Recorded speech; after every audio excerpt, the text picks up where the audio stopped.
Memory cards can be stored but not processed data. Most common, some can include an internal electric memory, blank cards with magnetic strip on the back. Magnetic strip can only store a simple security code. Can be used for physical access, memory card, and a password/PIN. An example could be a gift card. Adversary must gain access to card and PIN in order to hack. Memory card drawbacks. It requires special reader, increasing cost of the token, and increase the requirements to maintaining the security of the reader's hardware and software. Token losses.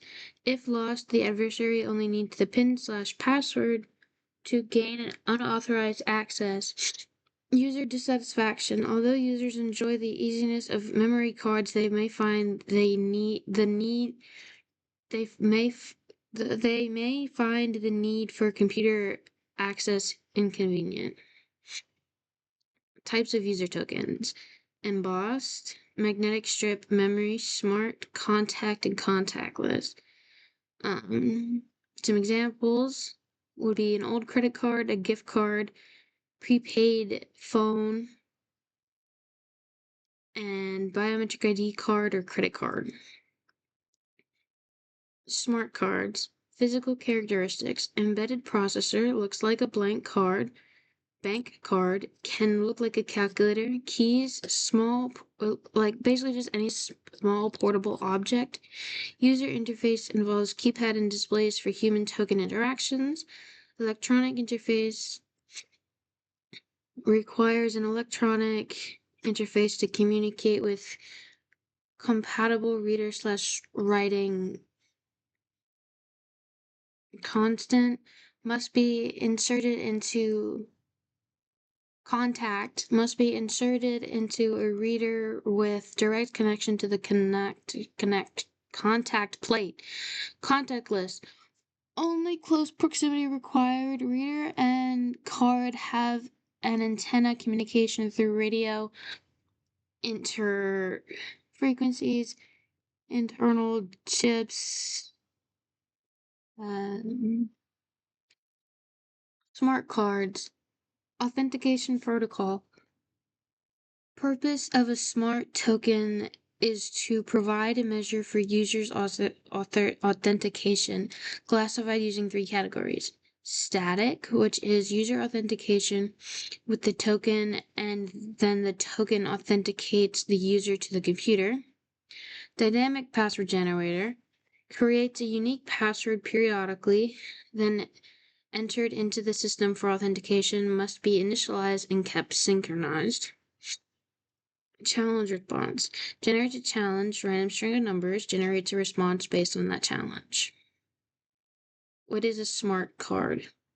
A smart card contains a full microprocessor system, processor, memory, input, and output ports, or I/O ports. Some smart processors include a cryptographic processor, which speeds up encryption and decryption, generates digital signatures, validates transferred information. Also, cards communicate with a reader through exposed electronic contacts or through an embedded antenna. Types of memory in a smart card. Read-only memory, which is ROM, stores permanent data, card number, cardholder name, and does not change for the card's life. EEPROM, electronically erasable programmable ROM, stores application data and the programs can change over time. An example would be like remaining talking time on a phone. Random access memory, RAM or RAM, holds temporary data and used while applications are running. How smart cards communicate with a reader. Card is inserted into reader. Reader inserts a reset. And card sends an answer to reset message. Defined parameters and communications protocols. Reader may send a protocol type selection command. change communication settings if needed. Once protocols are confirmed, cards and terminal execution are required. Execute the required application. Electronic identity EID cards. A smart card used an national identity card provides secure digital identities verified and authenticated by the national government, can replace or serve similar purpose as the national ID card or driver's license, allowed access to government services and commercial services, provide stronger proof of identity than ID cards, personal data primed of cut, name, date of birth, address, other official ID information. EID card functions. The ePass, government use stores digital representation of identity similar to an electronic passport. EID, general purpose identification, used for government and commercial applications, can be activated by the citizens.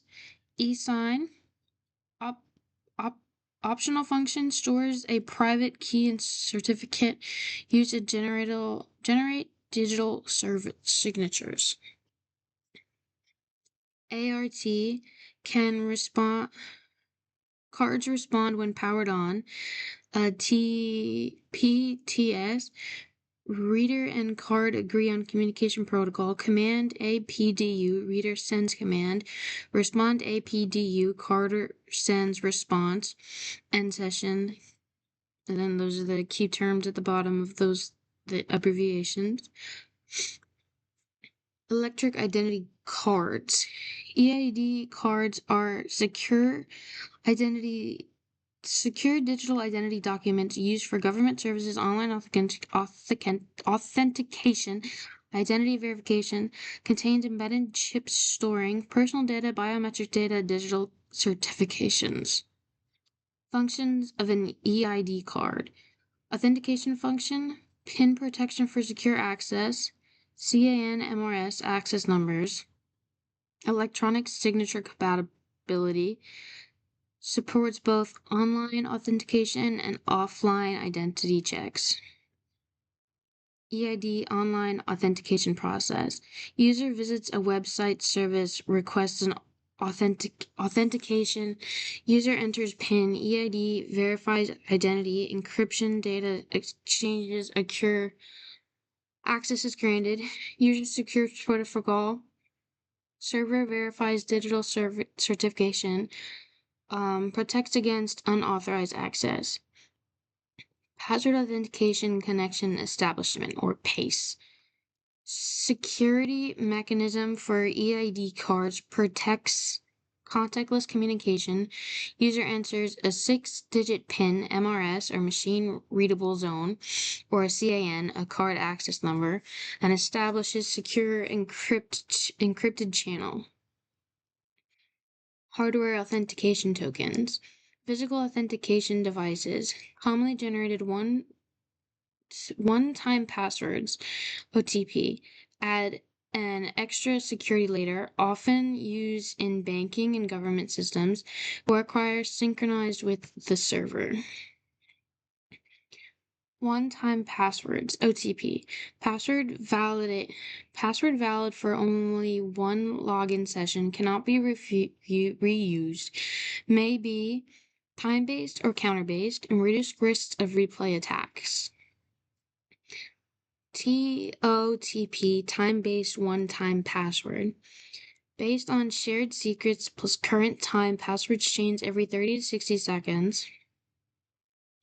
Uses high functions like SAH-based algorithms. Requires clock synchronizations common in authentication apps. Authentication using mobile phones. Mobile devices can act as authentication tokens, receive OTP via SMS or messages, and app notifications or application notifications. Can support push approval, convenient but may have security risks like SIM SIM swap or malware issues, widely used in banking and online services. Overview of the multi-factor authentication MFA. Multi-factor authentication adds extra security beyond just a password. Common methods include SMS or voice messages codes, authentication apps or one-time password generators. MFA is more secure than using only a password. SMS-based authentication advantages. Widely used for over a decade, does not require installing additional apps, works on basic features phones, easy and convenient for users, still more secure than password-only authentication. SMS-based authentication security risks. Requires mobile network coverage. Phones can be lost or stolen, vulnerable to SIM swap attacks. Attacker transfers victim's phone number to a new SIM. Attacker receives authentication messages. SMS messages can potentially be intercepted. If attackers access email, they may reset authentication phone numbers. Authentication apps, OTOTP apps. Installed on a mobile device, generate time-based one-time passwords, including the major providers like Google and Microsoft, do not require network connection once set up and can be used with multiple accounts. Authentication apps benefits and risks. Benefits: generally more secure than SMS, not vulnerable to SIM swap attacks, and work offline. Risks: phone may be lost or stolen, malware could be compromised, can compromise the device, promotes bombing attacks, flooding with approval requests, social engineering attacks.